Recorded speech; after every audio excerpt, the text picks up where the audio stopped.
All right, let's just get this part out of the way. Jeff Bezos owns the Washington Post, and he can do whatever he wants with it. But the question is he taking the free out of the free press? Backlash is already erupting inside of his newsroom once again after the billionaire has now ordered the opinion page to focus solely on two very specific viewpoints: free markets and personal liberties. Any views opposing those pillars? Well, good luck elsewhere. And the man who runs the opinion section, he just quit in protest. And as a side note, those two pillars, by the way, they're at odds with his new MAGA friend, Donald Trump. The president's policies are constantly trampling on free markets and liberties like tariff wars, strong-arming businesses, gender identification, abortion, free speech, just to name a few. And joining us in our fifth seat at the table is Jeff Jarvis, a visiting professor at Stony Brook University and the author of the Gutenberg Parenthesis. Jeff, this is, if you've been paying attention the last 6 months, not a huge surprise, but is it a sort of cloak and dagger effort by Jeff Bezos to make the paper go a little bit further to the right by claiming that this is about freedom and not about ideological alignment with Trump and Trumpism? It's a ridiculous word game that's going on here. I mean, who doesn't believe in individual liberties? Who doesn't believe in free markets? Until a month ago, we lived in a democracy and capitalist country. Now we're in an oligarchy and a plutocracy, and things have changed. So for him to say that this is all about individual liberty and free markets is rather like being fair and balanced, if you remember that phrase from another network. It's meaningless. It's vacuous. It means absolutely nothing. Who's going to be against those things? So clearly he's signaling that he's going to use these kinds of made-up words to say, I'm with Trump. And as you said, it's his paper. He owns it. He can drive it in the ground, which he's doing, having lost 300,000 subscribers after not endorsing Kamala Harris. It's his choice, but it's an important institution in this country that he's destroying. So Marty Baron, who was the editor of the paper when Jeff Bezos first bought it, and I worked under Marty Baron for years, he was not an anti-Jeff Bezos person. In fact, they worked extremely closely together. Here's what he said to the Daily Beast today. He said, "There is no doubt in my mind that he is doing this out of fear of the consequences for his other business interests: Amazon, the source of his wealth, and Blue Origin, which represents his lifelong passion for space exploration. He has prioritized those commercial interests over the Post, and he is betraying the Post's long-standing principles to do so." You can't not take that seriously as a possibility here. No, of course. I mean, this is what's going on. Billionaires have too much control over our media and are bringing their business concerns into our media. He can, as far as the human right of an owner to do whatever, but this is an incredible responsibility, or at least we used to think about it that way, to own an important piece of the media, a legacy piece of media. To treat it this way is to use it to... Well, it's a commodity. It's another business that is being used as leverage in an effort to protect his other businesses. Well, I'm interested in a couple of the comments you made. You said it was destroying the newspaper because they failed to endorse Kamala Harris. I mean, what does that say about a newspaper that you have to endorse a certain political party and for it? That's not the way it happened. What happened was that the editorial board had an editorial done and ready, and that was the process. Right. And then suddenly to say, oh, now we're not going to endorse. They've endorsed other things since. It was the process by which it went under there. And there's other things going on. Constantly in the paper, I now use the hashtags Broken Times and Broken Post. The headlines in both papers, I think, are constantly off, constantly trying to soft pedal what's going on. Yeah. You're not going to like what I'm saying next. But we are in the middle of a totalitarian fascist coup in this country. Yes. And when we don't call it that, when we soft pedal it, when we don't have a real discussion about it. At least here, I could say those words, we can have that discussion, but you will not see those words in the New York Times or the Washington Post. So, Jeff, if we were being honest, there should be a breaking news banner on CNN and MSNBC all day long. Yes. We are in dictatorship right now. Let me just say, from a perspective the perspective of free speech, right? You disagree with what he just said. Yes. But he has the right to say it. Of course. I'm not sure that he would have the right to say that in the pages of the Washington Post. Well, does that seem problematic? Well, my second point was going to be that I think the categories of personal liberty and free markets are quite broad.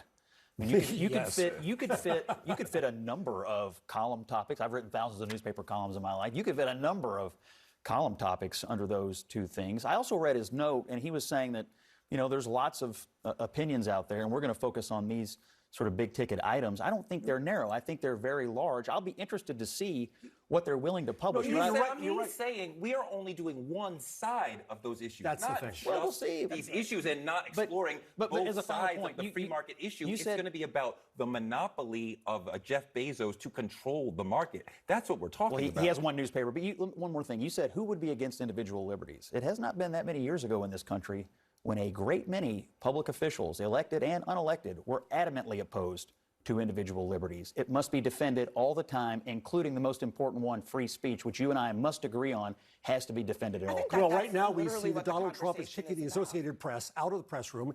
And by the way, the rest of the press is not standing up They're in not their out of the behest. press room. That's not about. They have a seat in the briefing room. That's not about free press. That's about being afraid of what they're going to say, afraid of what they're going to do. Honest Oh. president. It's so not. That's ridiculous. ridiculous. Look at what we ridiculous. experienced the last 4 years. Are you kidding? This whole, Adrian, the whole we need notion Adrian of back. we're going to choose who we answer questions from, that is He's anti- frightened. As in the He's White frightened House, to death of free the White speech. House is going to choose who they're going to answer questions to. This attack on the journalism and freedom of speech, like that is the last bit of our democracy to uphold. And quite frankly, the fact that a billionaire is controlling how our media is going to cover this president when we Who's understand controlling? Elon's controlling the media? Elon, well, he has social media, but the billionaire Jeff Bezos. Bezos. How How many, Bezos. how many, That's what how we're many, talking how many about. radio stations does George Soros own? Listen, A few. Here's the thing. Scott, Here's the thing. But George Soros is Hold on a actually second. There Okay okay with with different are opinions. more, Hold on a there are second, more Alexia. information sources than ever. We have the most democratized media that we've ever had. We have more right people now. than ever It's that not have right access now to at all. disseminating Not right now information. at all. Guys, It's not a bad thing. one person at It's a not a time, bad thing. please. And look, he has one paper.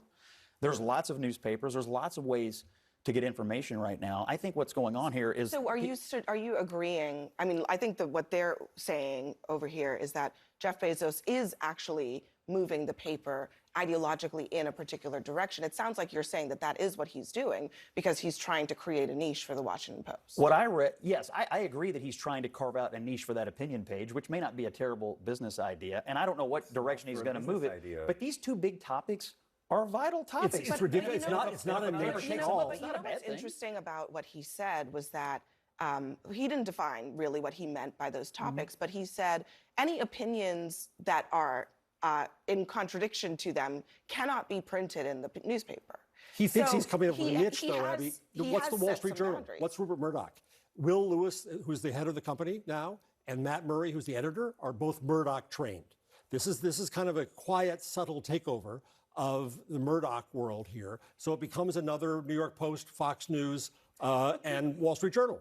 And that's okay. He owns it. He could do what he wants. But as far as I'm concerned, it's my opinion that destroys the institution, and it's one of the few we have left.